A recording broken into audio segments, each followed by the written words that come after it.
Welcome into this first carrier update presented by Powerfleet. I'm Tony Mulvey, joined by Donnie Gilbert. Donnie, let's see, we've got our NTI. First is Cadillac converters. Now we're going to hit the trucking industry. I always got to hit the trucking industry hard, start stealing their computer chips. I'm going to work out very well. Easy money. Yes. Yes, we got NTI today. I got both brought up, the NTI, the daily index, and of course the 7-day rolling average. In the blue here is our daily index, and of course you can see a lot smoother line in the green. That's our daily average. I just kind of wanted to bring this up right quick, just to kind of show you, because I'm going to wrap this into our market dashboard. But kind of giving a quick update here, we saw the spot rates bounce back up here. This was a lot of it kind of based on the road check week that we had here.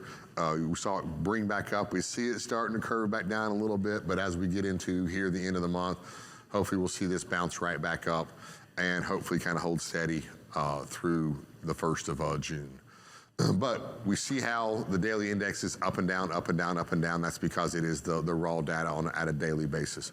I want to go to my next chart here because we can wrap this NTI into the market dashboard. So I've just brought up a simple generic lane, big lane, Los Angeles, Atlanta. A lot of freight runs across that lane. And we see as we bring it up, we see our little line here. This is our route.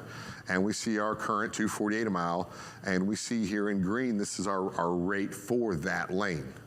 But you have a little toggle switch here in the top left here corner of your little chart, and you can turn on NTI. So now you can compare the lane that you're running versus what is going on in the spot market. Yeah. And it's just a good comparison to see, what kind of lanes are you running versus where the spot market rates are now. Now, being Los Angeles, running all the way across the country, long haul to Atlanta, long hauls tend to bring lower rates. But you can actually see just before the end of the year, this lane was averaging higher than the regular spot markets. We all know all the trouble that was going on in Los Angeles.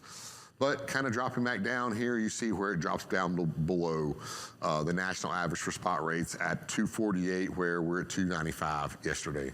Yeah, and that brings a good point. I mean, you look at just back here in December, we are elevated, but you have to think it's right around the holidays, that time-sensitive nature of freight that was in the port, getting eastbound into those consumption centers. Well, now that time-sensitive nature is not really there, right? No, not at all. And these higher spot rates, normally the higher rate per miles are your shorter lanes. Mm-hmm. And so typically in my 20 years experience, your long hauls tend to be a lot cheaper than what the average is.